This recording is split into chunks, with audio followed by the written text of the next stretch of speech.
Let's do it.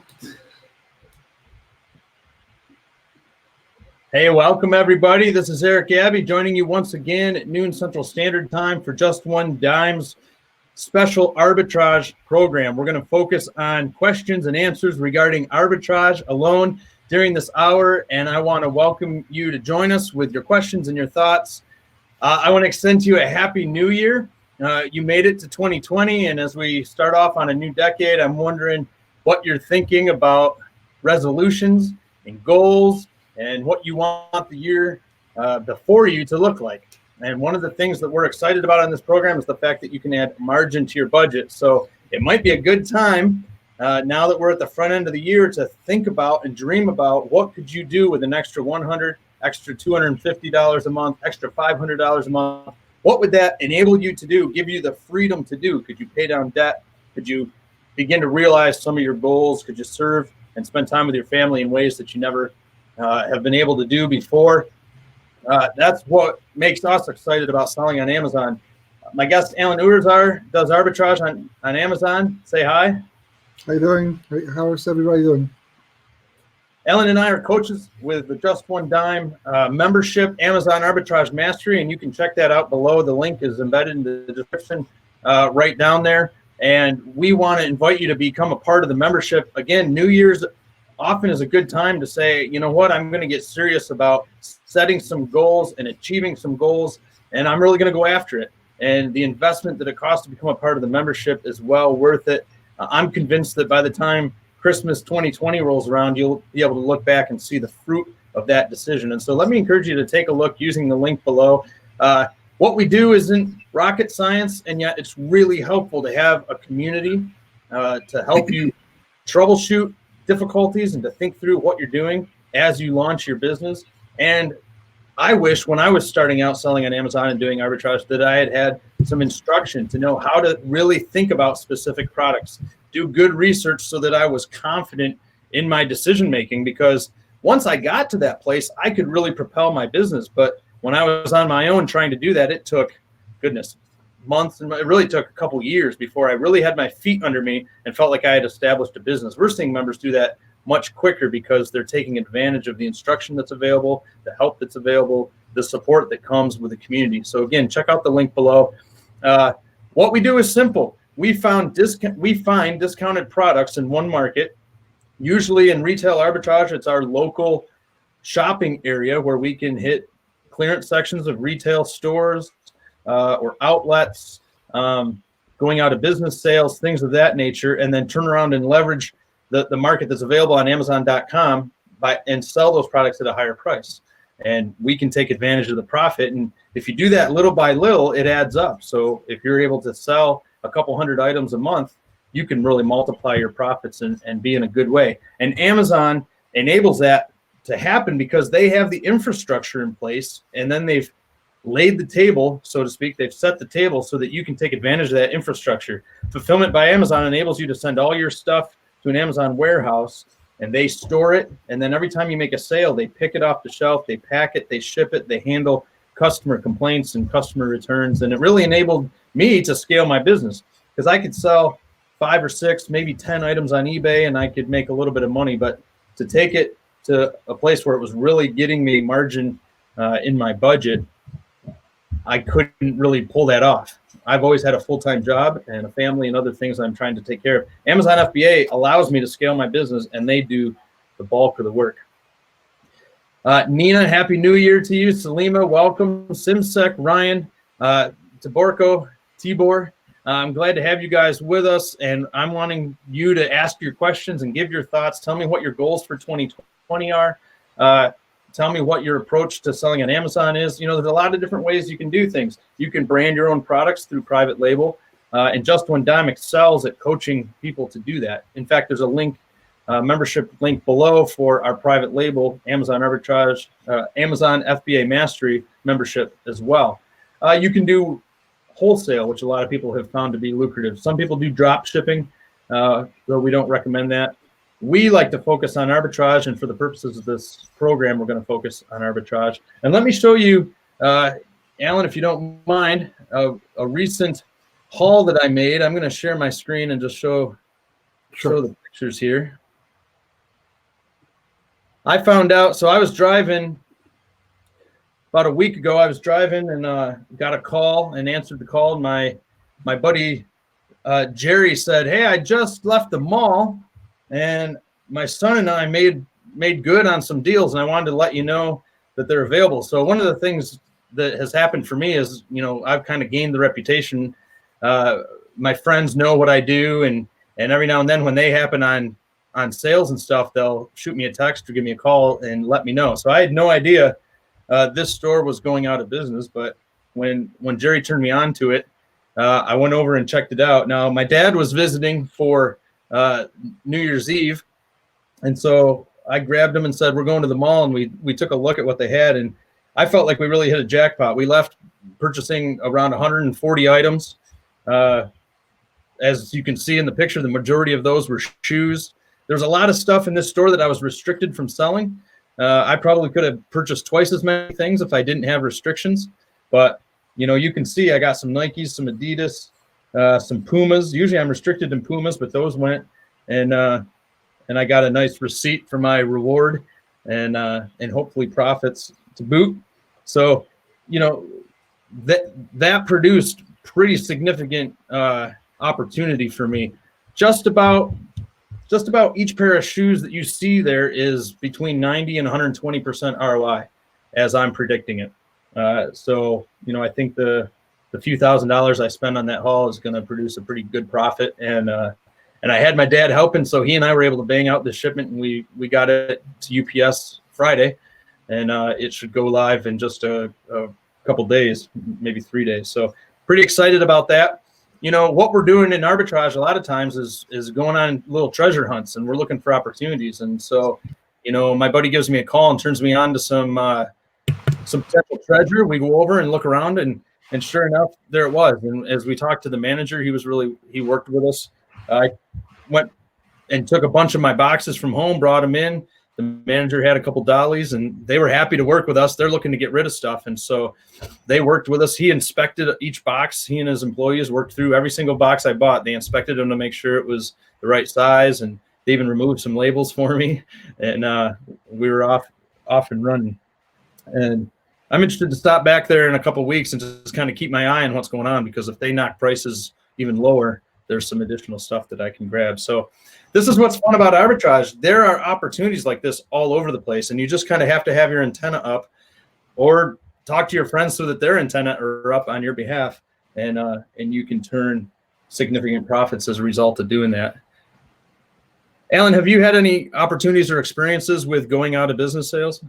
Yes, I was laughing because about maybe 2 years ago, a friend of mine, he lives in Seattle, Washington, and so it's on the other coast. And then he called me one day and he says, "Do you guys have this store around there?" I don't even remember the name of the store, but it was going out of business. I think they had like 32 or 35 stores, in the U.S., and they were going out of business. And so I check on my around my area, and we didn't have anything, but there was one store in Alabama, which is I think it was like four or 5 hours away from my house. But he was buying like a lot of stuff, and there was a lot of stuff with good profits, mainly a lot of collectibles and toys and little things like that. So we decided we're just gonna drive down and we're gonna see if we can get enough stuff to sell, because I think they were having like it was like 90% discount or something really crazy. And so we drove down, and by the time we got there, like half of the store was gone. There was people like buying a lot of stuff. We were able to fill out our car, and we probably spent like $2,000-3,000 that day. We brought everything back, and we were able to sell that. But it was really exciting because when you have 90% discount, everything that you can sell on Amazon, it's a good deal. So we were just scanning, and this is good. So we fill out like 6 shopping carts, and then we fill out the car.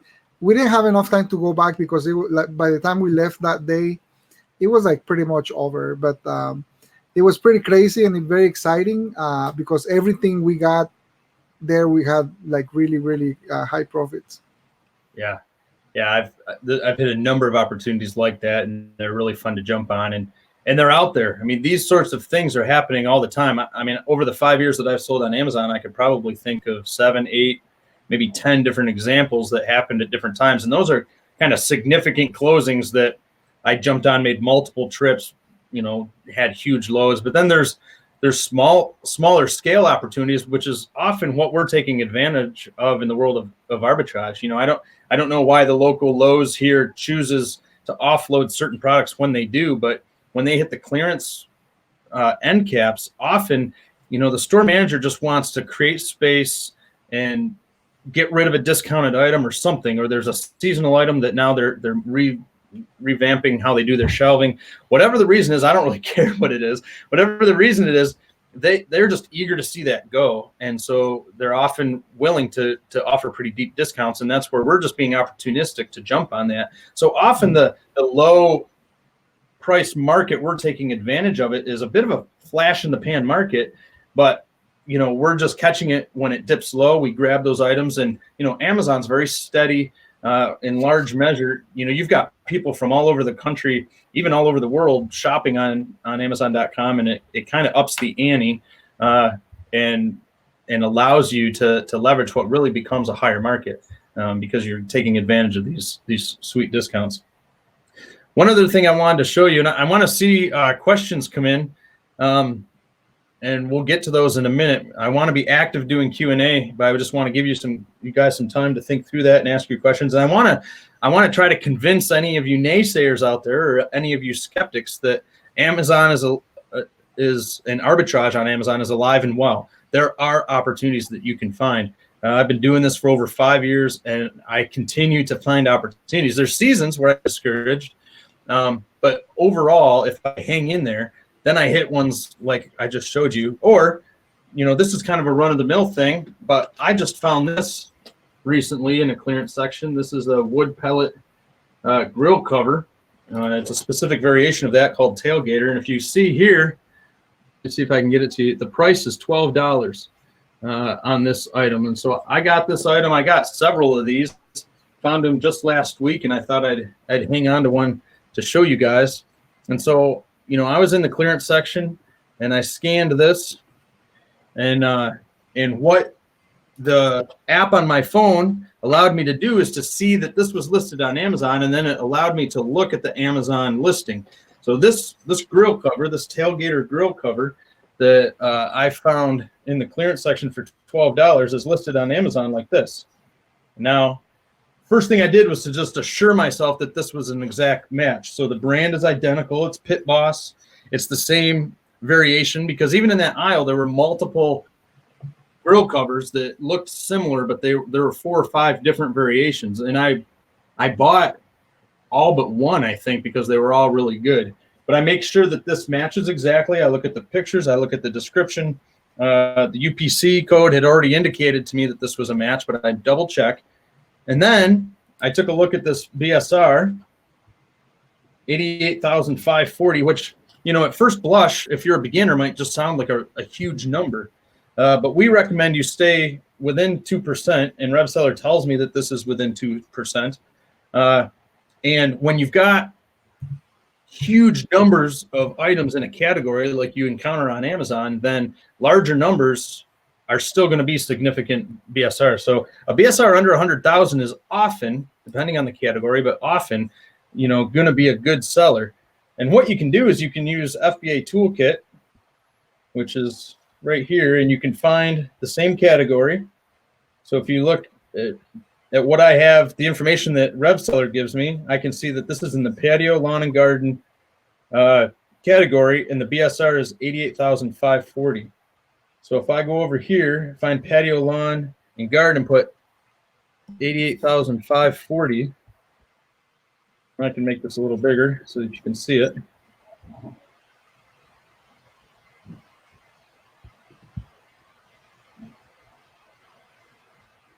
So basically, I found the category here, and I entered in the BSR, And then if you click go, it's going to make an estimation for you. And this estimates that you will make one sale every 2 days. So about 15 of these are going to sell in a month.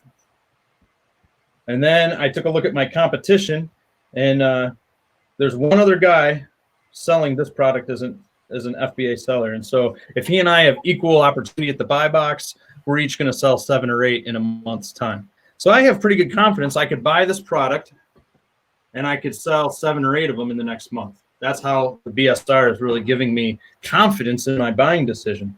And then this is where the fun part really comes in. If I'm paying $12 for this puppy, look at what my ROI is. My return on investment is 280%. Now, again, over and over again, people are telling me that you can't find products that have a strong ROI.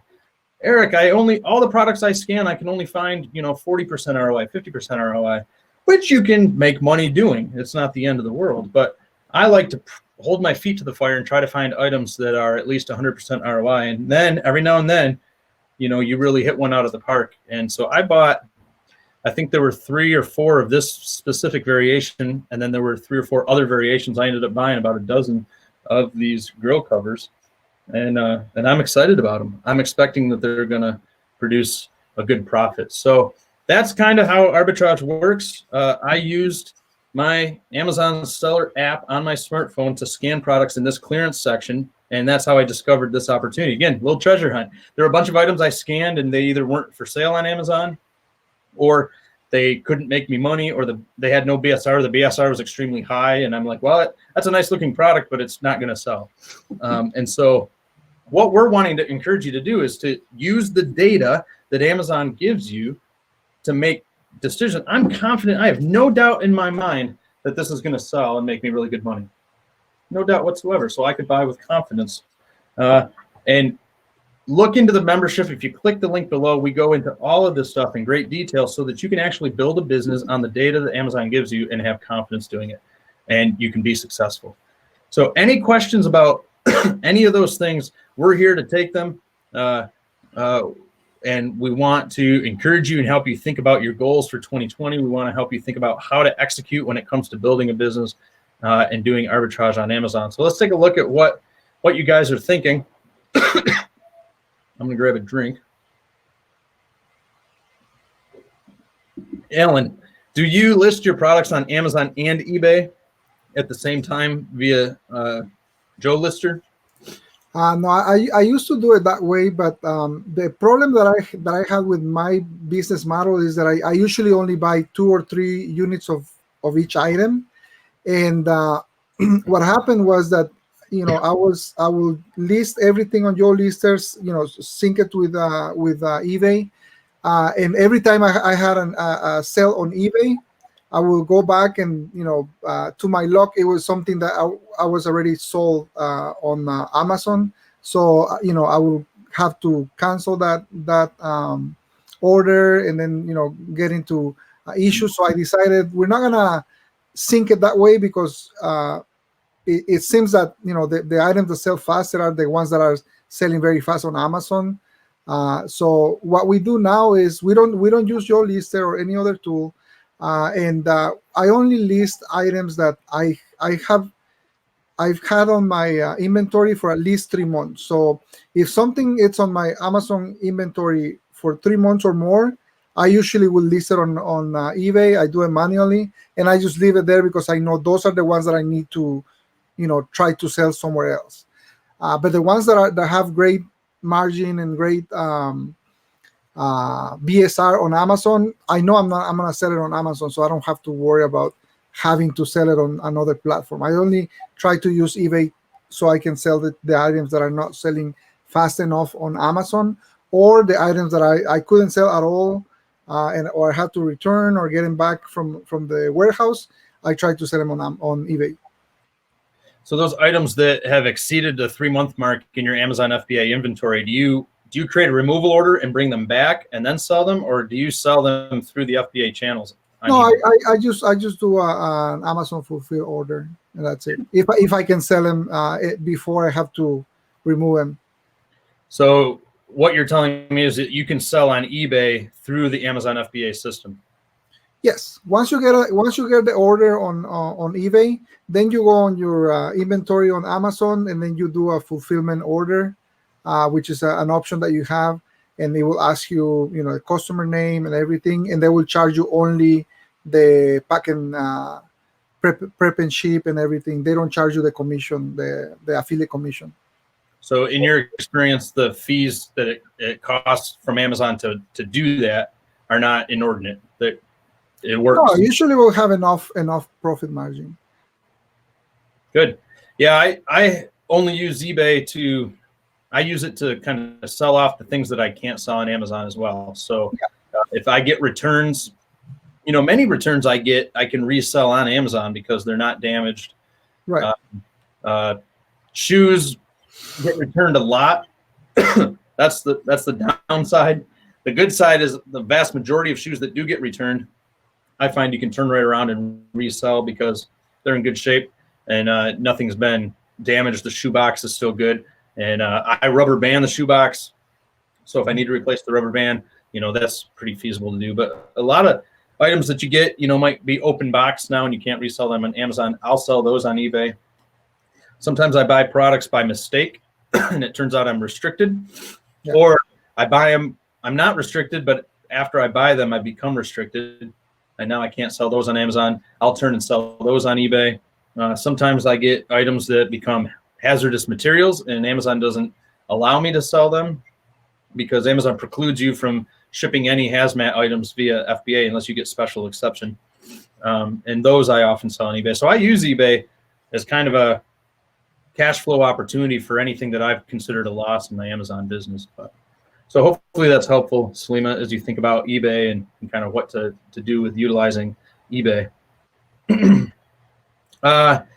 We have a gentleman asking about Amazon Germany and tools available for Amazon Germany. Can you speak to that at all, Allan?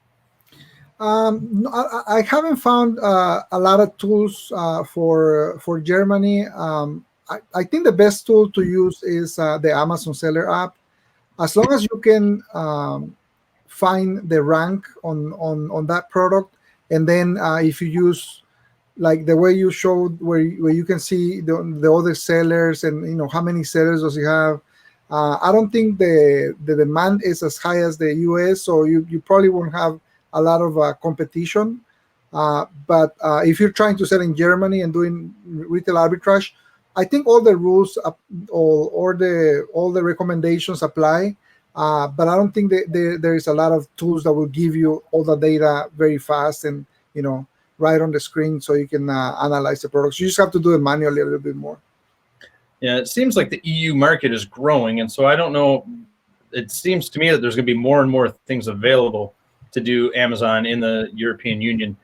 They're going to come down the pike. It's one of the advantages to our membership because we have a lot of international members. We have members from the EU. We have members from all other locations, many of which sell in the EU, many of which sell in Canada. The majority of whom sell in the U.S. on the .com website, and some people do both. So we have international sellers that take advantage of one local Amazon market, for example, Canada, and they sell through Amazon in Canada. But then they also take advantage of a U.S. prep center, do shopping from .com websites, and use a prep center to send stuff in for sale on a .com website. So we have a lot of international sellers that it's fun to see them connecting with each other. So I don't know what our membership is like when it comes to Germany. I don't know what our demographics look like. But that's one of the advantages to the membership is we have members connecting all the time. Hey, who's from Canada? All the Canadians are connecting and giving each other insights into ways that they're figuring out that they can make their Amazon business work from an international location. Yeah. I think one of the tools that you might be able to use, and it gives you a lot of data. I think all the data you probably need to do a good educated decision will be Keepa, and they do have information for data for Europe and all the different countries. So that will be one of the tools that I will want to make sure that I have a subscription on. Slim is asking about restrictions. I know that when I first started selling on Amazon, I was restricted in Nike, and I couldn't sell Nike. I can't remember about Adidas, but Nike stands out to me because I have a funny story about that. I couldn't sell Nike for the first couple years that I did Amazon, but I also was ignorant because I was doing everything by myself, and I didn't know that you could get automatic approval by clicking that little yellow button and applying for approval. And sometimes it just happens automatically. I didn't know that that was something you could do. I think I early on tried for approval once and got taken to the page where it shows your need for invoices. And I just kind of despaired. I'm like, well, I can't do that. And I just assumed that every time you applied for a restriction, that was the only pathway you could take. So I went the first couple years never applying for and getting ungated in any restricted category or brand. Then I joined Just One Dime, and I met Allan. And Allan, you had been selling for less than a year, I think, when we first met. It was 9 to 12 months that you had been selling, and you explained that you could sell Nike. And I got a little cranky about it. I was like, man, I've been selling on Amazon for a couple of years. I've been doing well. My account health is good. Why can't I sell Nike? And the guys just said, well, have you tried to get your restriction lifted? And I said, no. So I followed their instructions and got automatic approval for Nike as soon as I applied. And that was the first time. I remember that day I went through all kinds of brands. I think I became ungated in like 30 or 40 brands in one day because I just realized you could even do it. And so that was back then, though. That was back then. Nike is very, very, very strict about other sellers. Yeah, and I had been selling for a couple years, and so Salima, I don't know how to answer your question as far as how long it would take you. Restrictions are very dynamic, and so there's items that I could sell when I first joined that now I can't sell. So it goes the other way sometimes. There's items that you become restricted in. You can sell them, then you become restricted, then later you become ungated again. It's just a very fluid thing. Amazon's always changing, and so our advice is consistent through all of that, and that's really work the territory to figure out what you can sell and just press hard on that. And as you gain more experience and more rapport with Amazon and show a track record of good selling on the platform and just kind of allow the dynamics to work themselves out, you will have more and more opportunities to sell brands. I know one of the metrics that they use is sales history. So, for example, even if you have had an account for 6 months, but if you haven't sold anything, it doesn't help you to be a 6-month-old account.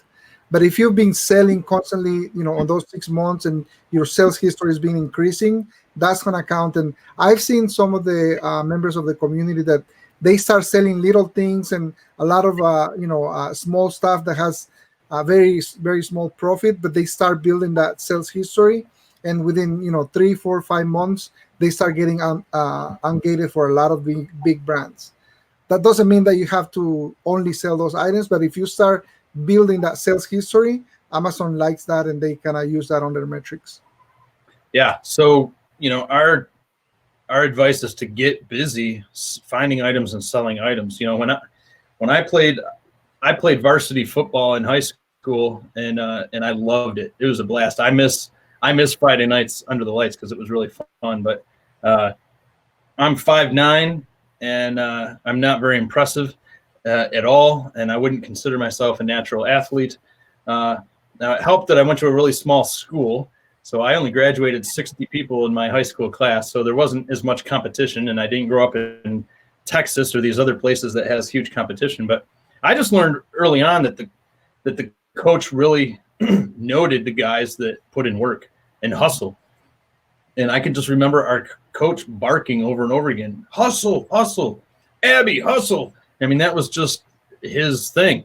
And he wanted to see guys that had an ethic of work, that they just laid it out there. And I got starting positions on the team against guys who were far better football players than me, but I was trying to be scrappy and put in the effort. And I think you want your approach to be the same. I mean, you're working to build a business, and you don't want to be driven by anxiety as though you're just feeling like you live in a dog-eat-dog world and you've got to scrape for everything you can. But at the same time, you You just want to work the territory. I'm telling you, the opportunities are out there. So, if people followed the gold rush in the 19th century, moved to California, and then, swung the pickaxe a couple times a week, like they weren't going to be very successful. But if guys went out there and really put in the work, it didn't guarantee anything, but it upped the chances of them finding some treasure. And I'm trying to just show you that there's opportunities out there. And so it's time to get to work. And when you do that, you're going to find opportunities, and then it's just going to snowball, is my point, because the more you sell, the more you put in the work, the more opportunities you find. You're going to start selling items, and that's going to open up new opportunities for you. Not to mention, as you're putting in the work, you're going to discover little veins of opportunity where you build relationships and you get experience and you kind of know where to do the work. Eric in Ohio, welcome with us. Does Tom's of Maine file IP complaints? I stumbled on a liquidation of their products. I don't know. I've never had an experience with them. What is the intellectual property tool that you can use that kind of tells you what the big brands are that are popular for IP complaints? Do you remember, Alan? I think it's called IP Alert, ipalert.com, I think it is. So that's my only thought, Eric, is you could use that tool, which is designed to, indicate to you brands that have been earmarked based on past complaints filed. It'll alert you to the fact that this brand commonly files IP complaints, and you could see if Tom's of Maine is there. I don't know. So you do want to think well about, if you land on a big deal and it's all one brand, you just want to be thoughtful about that. I'm hesitant, Eric, to just be nervous about IP complaints at every turn. So, if you have a legitimate product and it matches the listing precisely, and Amazon has not restricted you from selling it, then you have every right to sell that product. And I would move ahead with confidence. And if an IP complaint comes your way, if you keep track of your invoices and receipts and can prove that you purchased these legitimately, then Amazon should expunge the complaint. The website is getipalert.com. Getipalert.com. So check that out, Eric. I'm not telling you what to do in regard to the brand, but that's my general advice. IP complaints are a big hassle. People do run into trouble with IP complaints, and you've got to navigate them carefully. But they're just a reality that you have to deal with. If you're going to sell on Amazon, you're going to get them. I guess that's just kind of the reality you need to embrace. And I've decided to work at not being scared of those and to just navigate them to the best of my ability. And there are plenty of times when you're building a business that you feel like you're taking a step back, or you've taken 2 or 3 steps back. But I just keep trying to move forward. And my experience over 5 years is that anytime I take a couple steps back, I'm able to regroup and get 3 or 4 steps forward. And I just think of IP complaints kind of the same way. Ryan's asking, is there a better than other time of day to hit the local retail stores looking for items? Alan, have you seen any patterns to how that works? We like to be there very early, as soon as they open. Usually because there's gonna be a little bit of time before it starts getting crowded, and especially because we do a lot of outlet malls. So the outlet malls, at noon, they're gonna be really there's gonna be a lot of people, and so we usually get there as soon as they open at 10 o'clock. By 11:30, we kind of went through a couple stores. We go out. We usually go out to eat, and then we drive to the next one down, and we do the other one in the afternoon. So early morning and then afternoon, it's usually when we're shopping, when we're doing sourcing. Good. Ryan, I'd answer your question by saying I try to do what's most convenient to me and to my schedule. So I'm with Alan. A lot of times if you get there early, or if you shop late towards closing time, it's just more convenient because you're not like just dealing with a whole pile of people. It's just easier to kind of navigate the aisles and to check out. If you have a large order, you're not trying to stand in line with 50 other people or something. But, I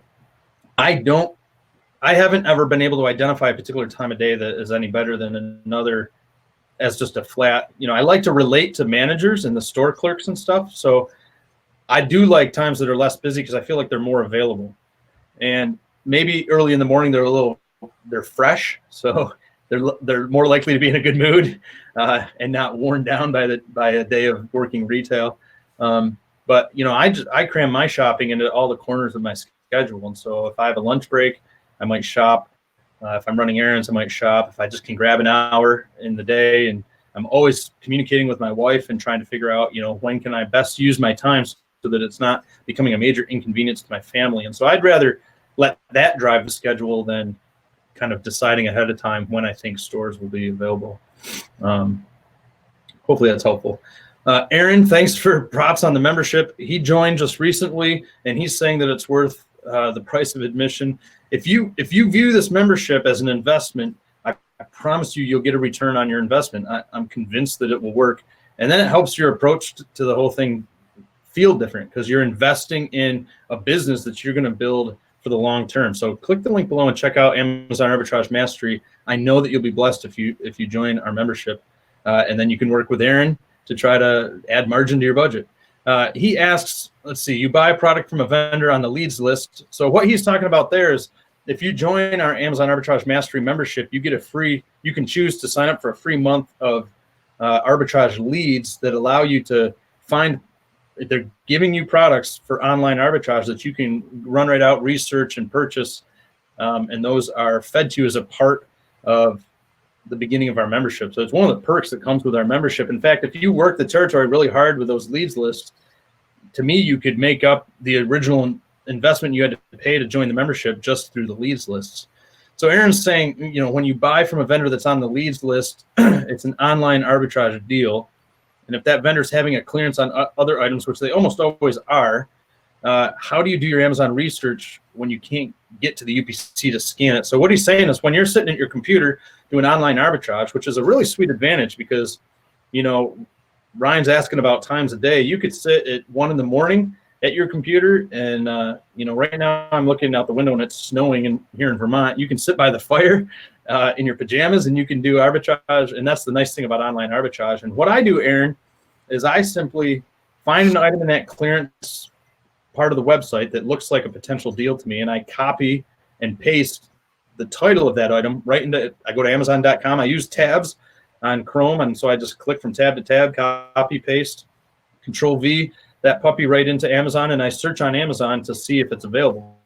And so you're not getting an immediate UPC hit, but you can tell pretty quickly what's available through that product title search. And then, if I see a product that matches the one that's on the clearance site, I select it, and then I take advantage of RevSeller, which you saw when we analyzed the grill cover. And RevSeller just puts all the important information in one spot. And I use that to do quick research on the product, and I go back and forth from the clearance website to Amazon to analyze product. There's also a free Chrome extension that you can install on your browser. It's called Google Image Search. And what it does is when you are at let's say you're at Walmart and you're looking at a product, you can right click on that image on the picture of the product, and it will give you the option to search Google for that image. And as soon as you do that, if that image is on Amazon, or that product is on Amazon, usually is gonna give you the listing for that product. But the main thing is once you find it on Amazon, either through searching by title or by image, you want to make sure that you do what Eric did, which is match the product, make sure that is the exact one, make sure that is the right model number and all of that to make sure that you can sell that same product. Good. Slima's kind of poking at us, Alan. We stumbled over this question a week or two ago, but do you have any goals for your arbitrage business now that we're at the new year? And she's asking for the next decade. Next decade. So what are your goals, and maybe can you even think through like what a long-term goal might be that you have? Sure. My goal for my Amazon business is I want to continue doing arbitrage because that's a model where I kind of understand how to do it, and I've been able to find a lot of products. But I also want to expand to other business models. For example, I started doing a little bit of wholesale this year. I have one account that is being, the profits are not as good as other categories or just doing retail arbitrage or online arbitrage.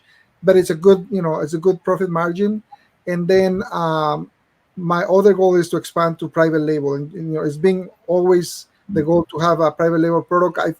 I've had a few of them, but my goal is to start getting a bigger percentage of my business private label, and then if I can continue or grow my arbitrage business, I'm gonna do it because I have a good profit margin. But I also want to have private label products on my business. Yeah, that's good. We have a lot of members within Just One Dime who are purchasing the Amazon Arbitrage Mastery membership because they want to use arbitrage as a stepping stone to launching their own brand through private labeling. And we have a lot of members who have been doing private label work, and they're coming back and wanting to also do arbitrage so that the two can dovetail together. We have a number of members that have joined recently that are continuing to be active doing private label, and they're a part of our Amazon FBA Mastery membership, and now they're coming and they're wanting to do arbitrage as well. And I think that's a really sweet spot to get in when you can be working multiple lanes like that. Salima, I might surprise you with the answer with my answer to your question, but my goal for my business in the next decade, I think, and I'm trying to wrestle with this, is to be able to terminate the business and to go into full-time Christian ministry. So I've accepted, a position that's largely full-time at my church, and I'm continuing to maintain the business on the side. And we'll see how the next 10 years shakes out. But I would love to, one of my next goals is to just pay off our mortgage and to just get my mortgage gone and to really streamline my living expenses in such a way that I can provide for my family and take care of them, but just launch into full-time Christian ministry. And you know what? I would be happy to terminate the business if it gave me opportunity to do that. So we'll see. Right now it's a really sweet support to what I do. And I like that, but it's also a distraction. So if the day ever comes when I can kind of shake off that distraction and still be a strong provider, I'd like to do that. Chan, welcome with us. He's asking what the 3 best online arbitrage sites are that we source from. Do we want to give those away? It's hard to think through what those are because, you're just looking at hundreds and hundreds of sites. In fact, if you join our membership, that's one of the first things we give you is a list of like 350 or 400 websites that you can do online arbitrage at, and you find success all over the place. And the same website that you found nothing on for 6 months suddenly becomes a cash cow for you for a few weeks because they just went into discount mode. So it's hard to answer. Maybe we can each think. I know we do a lot of online sales, online purchases in Sierra Trading. That's one of the websites that we do buy a lot. And I know some people, they have a local store in their city. So, I wish we had one of those here in Atlanta, but we don't have a physical local store. So we do a lot of online orders through them. And that's a big website that you can buy from. Yeah, I agree. And I have one locally here, and I like that. You can do good RA there too. So come visit me, Allan. We'll go to. You have to go up to Vermont, man. Yeah, we'll have you anytime. We have a guest room right back here. I like Kohl's.com. I can hardly find any opportunities at the Kohl's locally, and in fact, they have a reputation for not liking resellers. They'll run you out the store.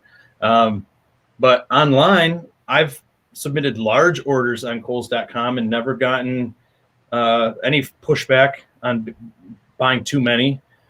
If I find a shoe that's a good deal, I'll buy 3 of 10 different variations, and you're purchasing 30 shoes, and I've never gotten any pushback from Kohl's. So that's probably a website that I really like to shop at, is Kohl's.com. Juan Pablo, good to see you. Happy New Year to you. I had a customer asking for a return because the product was bought by mistake. The product was sold 3 weeks ago. Any advice? Yeah, if it was sold through FBA, I always tell the customer, I put it this way. I say, fortunately, because your order was fulfilled by Amazon, you can simply go to, log into your Amazon.com website and process the return yourself. And so customers can legitimately return a product because they bought it by mistake. I mean, it might not be fun to accept that as a seller, but that customer's free to return the item. And so I would respond and write to the person and say, due to the fact that this was fulfilled by Amazon, Amazon's the one to process your return. Just go on the website and do that. Okay.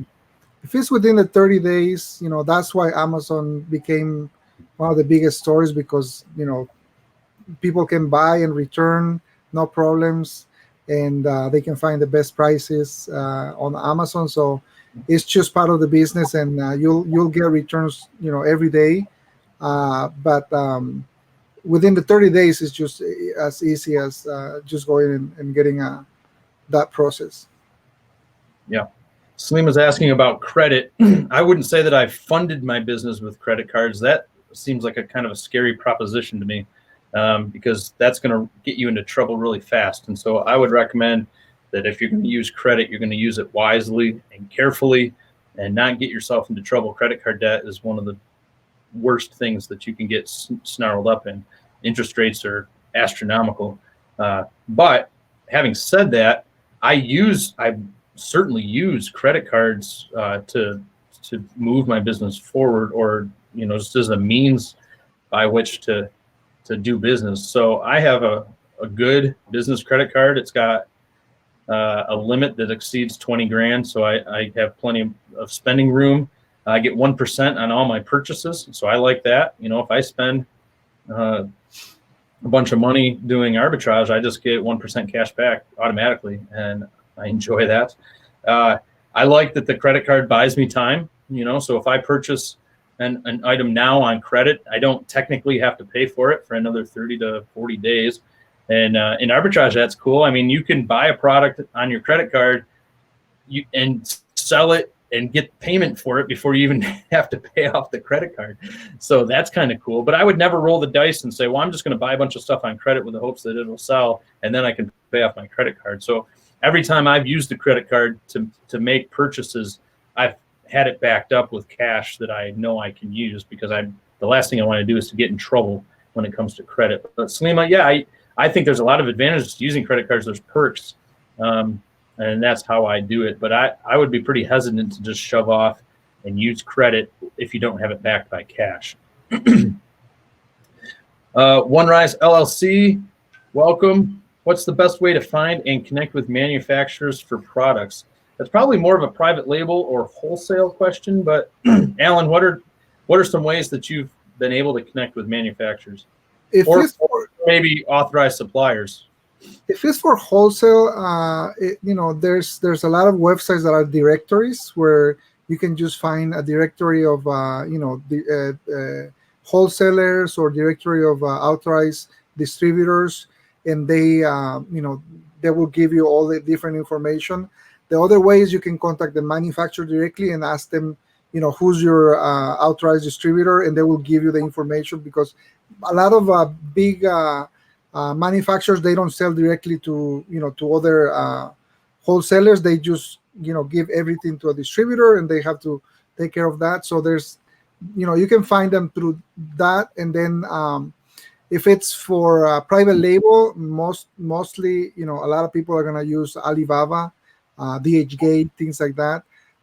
So you can, and that's pretty much a directory of wholesalers or manufacturers that they're gonna be able to connect and buy products from them. Ashley, maybe is your name based on your what I see on the screen here. Ashley, I might recommend, if you know any other people that are friends or colleagues that work in retail, sometimes they can be helpful. So, I have a couple friends that own their own brick and mortar stores, and they're dealing with manufacturers and distributors all the time. And so they've turned me on to certain ones that they like. And, there's a kind of a big pulse right now in the manufacturing and distributing world where they don't really like sellers selling online or on Amazon necessarily. So you've got to kind of navigate that, but and find ones that are willing to give you permission, set up accounts with their website and allow you to sell online.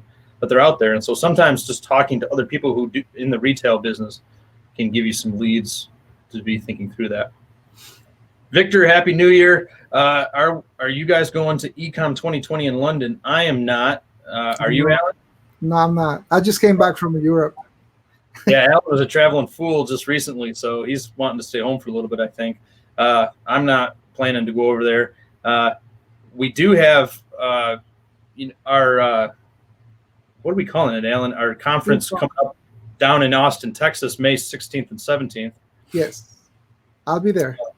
Yeah, and I can't say for sure yet, but I'd like to see that work. I got to navigate that. What's that? You might be there. I might be there. I want to be there. I just got to work it into my schedule and make sure that my wife and I are on the same page about that. But no, not London. Salima, have you ever exceeded more than 3 to 5 items at a time? Oh yeah, all the time. Alan and I argue about that quite a bit. He prefers smaller quantities, but yeah, I mean, I'm telling you right now, if they had 25 of these, I'd have bought 25. Are you kidding me? Fba Toolkit makes it clear that I could sell those in the next 3 months, and I'd probably have the buy box more than that other guy that's on there. I could probably sell 25 of these in I don't know, 10 weeks. So that's my mindset is if I look at a product and it has a 280% ROI, and there's nothing too risky in my mind about this. In fact, in a few months, people are going to be they're going to be getting their grills out and seeing that their cover looks like junk. And I don't know. So when the opportunity is right, Salima, I pull the trigger on larger quantities. There was one time when Kmart was going out of business here in Vermont, and my dad helped me load about 45 Razor scooters into like 5 shopping carts, and we took those out to the minivan. They were huge and really heavy.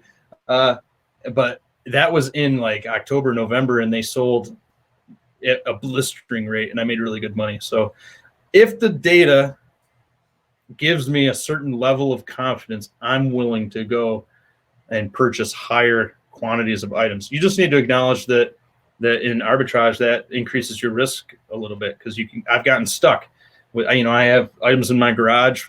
I got 10 of certain items in my garage that I've never been able to figure out what to do with. So Kim, good to see you.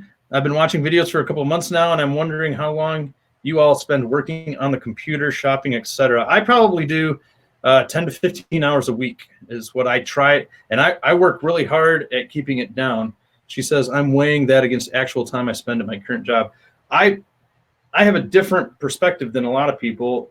I've never wanted to go full time and just make the business blow up.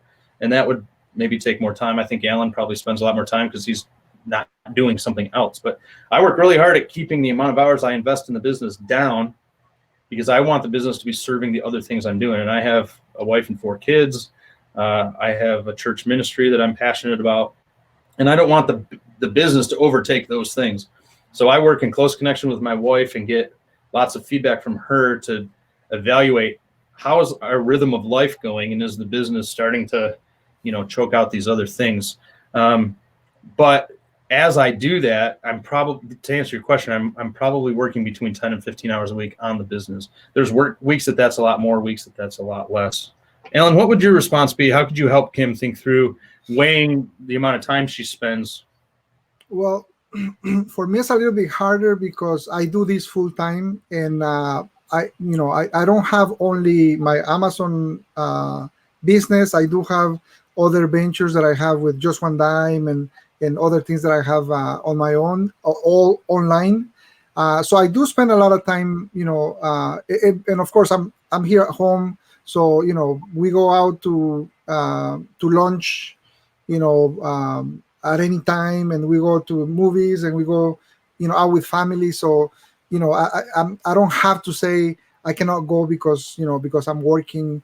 And sometimes we take like the whole day, and a Tuesday, Wednesday, we just go and have spend time with family. So it's really hard to say exactly for Amazon.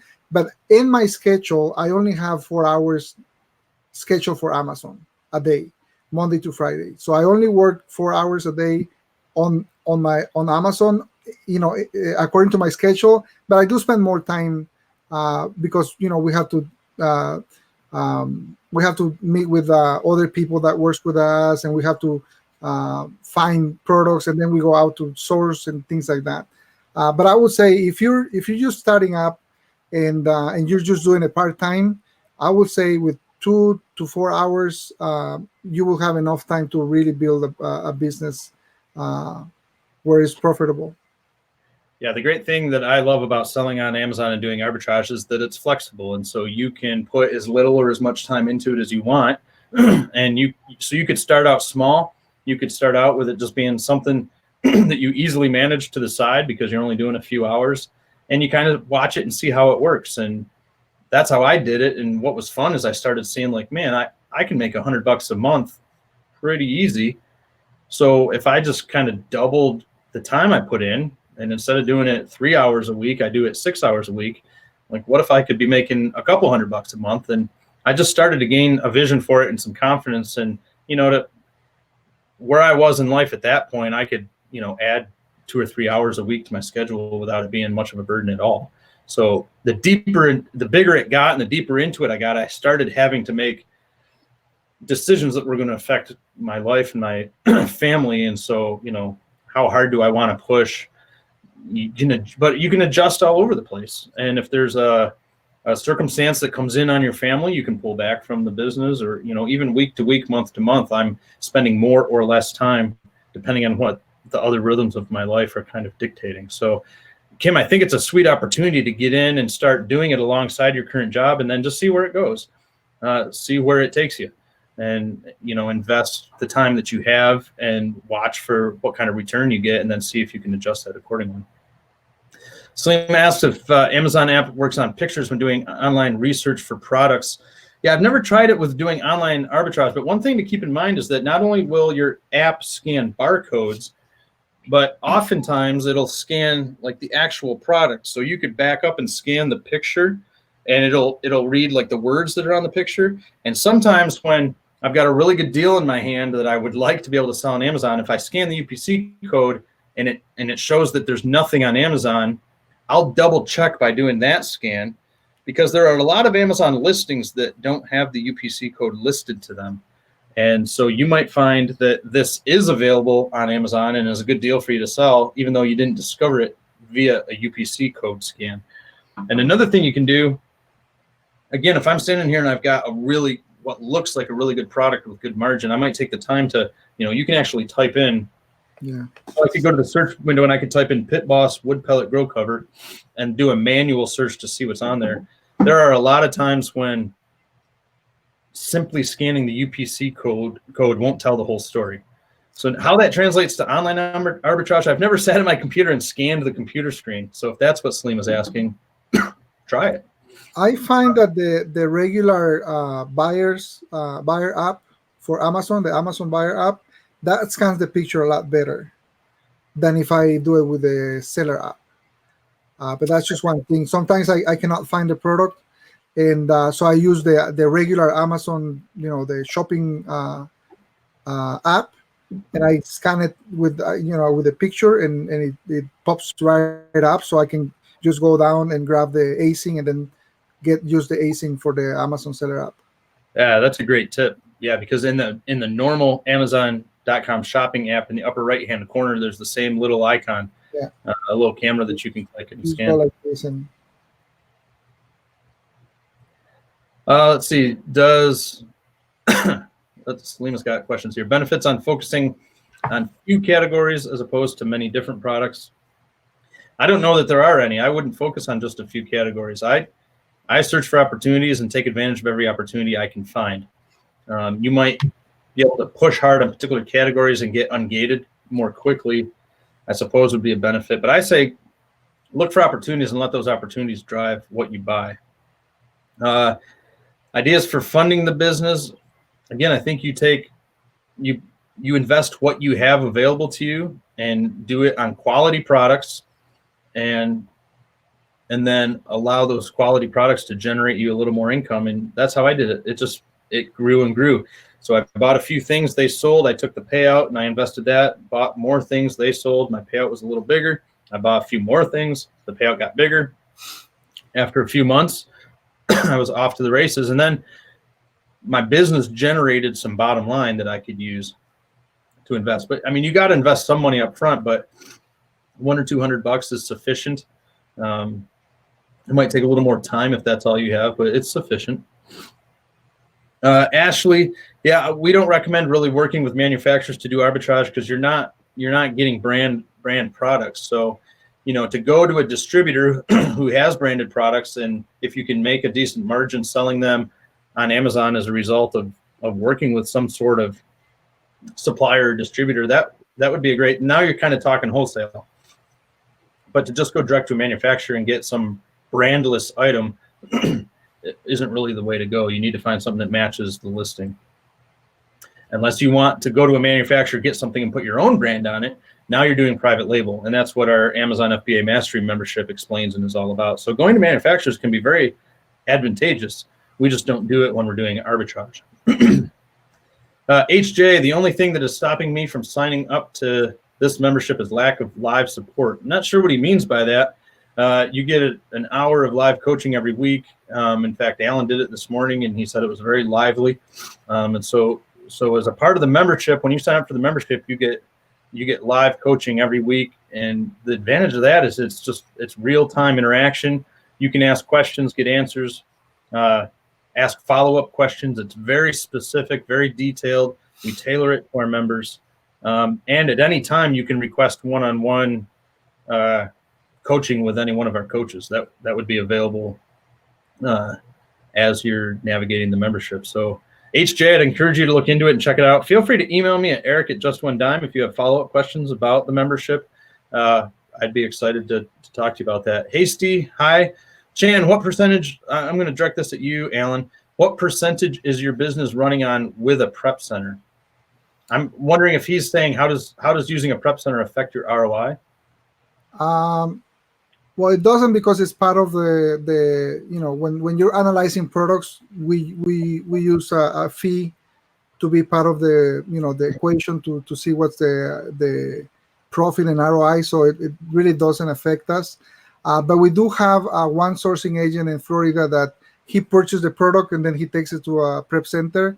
And I was trying to figure out the numbers, but I probably do 20-25% of our sales are through that prep center.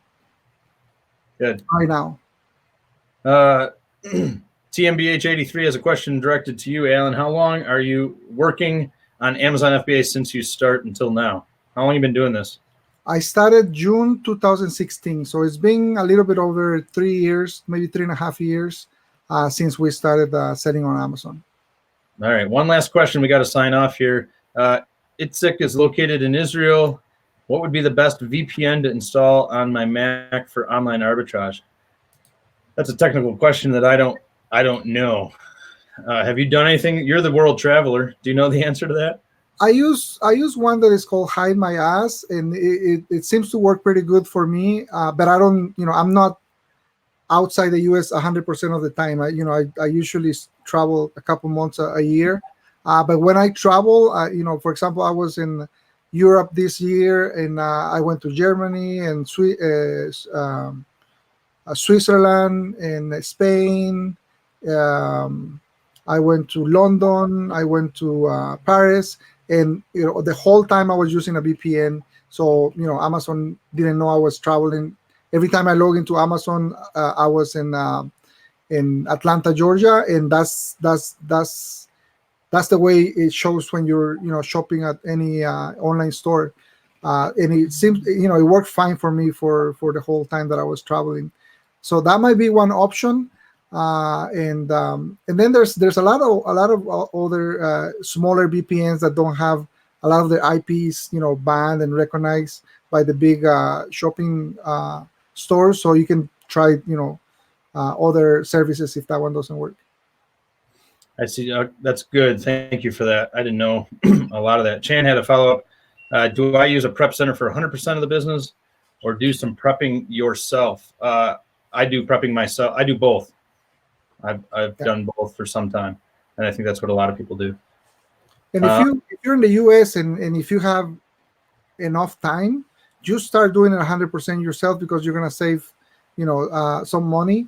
But then once you start expanding and you want to scale the business, one of the good ways to do it is using prep centers, using sourcing agents, so you can scale the business. But at the beginning, if you have enough time, or if you're doing it full time, just do everything, all the prep and ship, and that's also going to help you understand how everything works.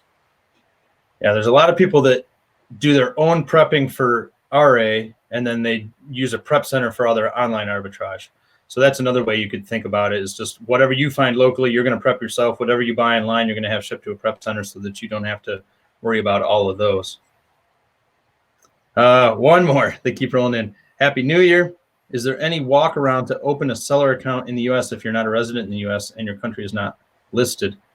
We have a lot of members who live in a whole variety of international locations, and what they can do is set up a bank account and a credit card and all the financial information in the U.S.